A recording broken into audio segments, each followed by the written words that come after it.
If you could have one lens attached to your camera for the rest of your life, which lens would it be?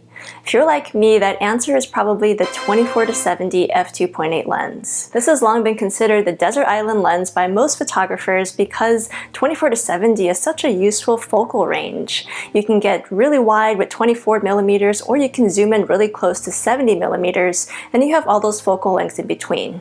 The only problem with the 24-70 f2.8 lens is that they're really expensive, especially if you're a Sony shooter like I am. The official Sony version of this lens is over $2,000, and that is a chunk of change. Up until recently, there really haven't been any true competitors until Sigma released this 24-70 f2.8 lens. It was announced in December of 2019, and ever since then it has been back-ordered due to really high demand. And it's not hard to see why once you get this lens into your hands. It is really hefty, and it compares very well to the venerable Canon 24-70 f2.8 lens. This is the second version, and in my opinion, these lenses are really similar in terms of build quality and also image quality. I unfortunately do not have the official Sony version, so this Canon version will have to do as a comparison point. Amazingly, Sigma has managed to make this lens almost exactly 50% cheaper than the Sony version. So with that in mind, is it worth buying this lens instead of the official Sony G Master version? Let's find out. So right off the bat, I feel like we should talk about the quality of this lens. This is a Sigma Art lens, and Sigma Art lenses are known for their excellent build quality, and this lens really is no exception. It's really solid and made mostly of metal, and there are two barrels that are rubberized. The front is the focus barrel, and the back is the zoom barrel. Besides that, you also have a few switches here, including an autofocus to manual focus switch, an AF lock button, and a lock button to make sure that this lens doesn't move when it's contracted. The thing about this lock button is that you're either going to love it or hate it, because when you engage it, you can easily override it by twisting the zoom barrel, and that in some ways defeats the purpose of having that lock button. Compare that to the Canon version, where if you lock this lens into place, it is not moving no matter how hard you twist this barrel here. But the benefit to locking your lens and being able to easily override it is that you won't miss a shot by forgetting to unlock your lens. So this is a feature you're either going to really love or really hate.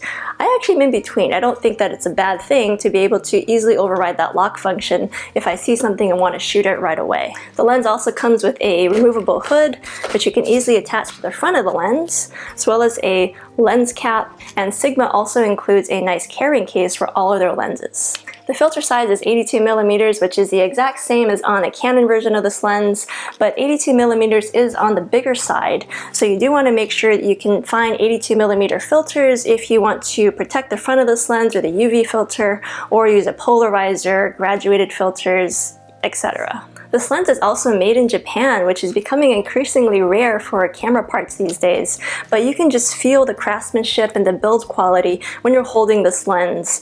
And indeed, it's such a great lens to shoot with. It feels like it complements the body of the A7R III here very, very well. It's really a joy to shoot with. Oh yes, I am also testing out the Sigma 24-70 f2.8 for Sony E-mount cameras. And so far it's pretty good. The only thing it's missing is image stabilization, so it's not great for video, but photo-wise, it's pretty great. And it should really help us shoot in this cave, since we'll need some wide-angle lenses to do that. So I took this lens on a couple of local road trips here in Washington State, and it was really great for shooting portraits as well as landscapes. I find that when it's attached to my Sony camera that I have all the autofocus functions that I'm used to, including eye focus and face detect. So autofocus is snappy with no lag. Using this lens feels like using a native Sony lens on your camera, and that's something that Sigma is getting increasingly better at with each new release. So the build of this lens is fantastic, and I have to say that the same is true for the image quality. Everything is super tack sharp, and the colors are fantastic. The only thing that I noticed is that when you're shooting on the wide side, there's a bit of vignetting and distortion, but that's something that's easily corrected in Photoshop. There's a button that will automatically correct all of that in post-production, so it's not really an issue anymore. The only thing that this lens is missing is image stabilization. There's no IS or vibration reduction built into the lens, but in a way that's okay because a lot of Sony E-mount cameras have IBIS or image stabilization built into the body.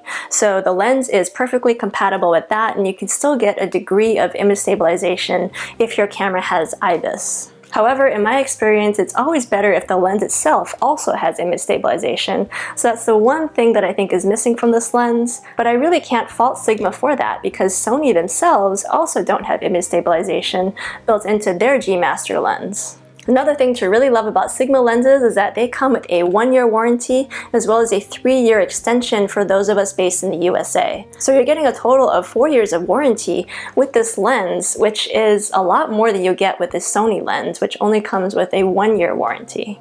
And warranties come in really handy when you have a lens with these rubberized barrels, because as good as they feel in your hands, they do tend to loosen over time. For example, this is my 24-70 Canon lens, and this rubber has long been coming apart, and it doesn't affect the image quality or the way that I shoot with this lens. It's just a little detail that's annoying, and eventually I'll have to get it fixed. But that's just something that tends to happen with lenses with rubberized barrels, and the same was true for the Nikon version that I used to own of this lens as well. So if you don't get the Sigma 24-70 f2.8, what are your options? You have the Sony version of this lens, which is double the price, but it does come with Sony's stamp of approval, and it should work 100% flawlessly with any of your Sony E-mount cameras that you pair the lens with. I haven't experienced any hiccups yet using the Sigma lens with my Sony body, but then again, I've only been using it for about a month, so it's hard to say how this will hold up in the long run. But if you start off with an official Sony lens, then you most likely will never have to worry about that. On the budget side, there's also the option of the Tamron 28-75 f2.8 lens. However, you are sacrificing 4mm on the wide side. Now, 4mm may or may not be a big deal to you, but I shoot a lot of wide landscapes as well as interiors and real estate and architecture, so for me, I value having a 24mm over a 28mm lens. Another official Sony option is the Sony 24-70 f4 lens. This lens is significantly smaller and more compact than the Sony version, but that's because you're getting the f4 aperture rather than the f2.8. That means that your bokeh isn't going to be as good, as well as your low light performance. But if you're a video shooter like I am, this lens is really great because it has image stabilization built into the lens, and it's a lot smaller, so it's easier to handhold it and transport your camera around if you're using an overall smaller lens. However, in the grand scheme of things, it's always better to have the f2.8 version of this lens because you can always stop down to f4, but you can't ever get to f2.8 on your f4 lens. The only thing that's been holding me back from buying the f2.8 version of this lens has been Sony's price point. It's over $2,000, and that's a lot of money for a single lens. And I'm not the only one who's been waiting for a cheaper version, because ever since this lens came out, it's been back-ordered and extremely hard to get a hold of. So is the Sigma 24-70 f2.8 lens right for you? If you're on a budget, then absolutely. This is your only option other than that Tamron lens that costs under $2,000. The Sony version, of course, is the more official mount that will probably work more flawlessly with your camera over time. However, it's over $2,000, so it's a chunk of change. The only reason why you may want to consider getting the Sony 24-70 f4 lens instead is if you're a video shooter. Having image stabilization in your lens is really important, especially if you shoot handheld a lot like I do. And using this lens instead of this lens gives you an overall more lightweight and compact camera rig. But enough from me. I'd love to hear from you. What do you think about the Sigma 24-70 f2.8 lens? Is this a lens that you're interested in, or perhaps you've already bought? Let me know in the comments. Thank you for watching, and I will see you in the next video.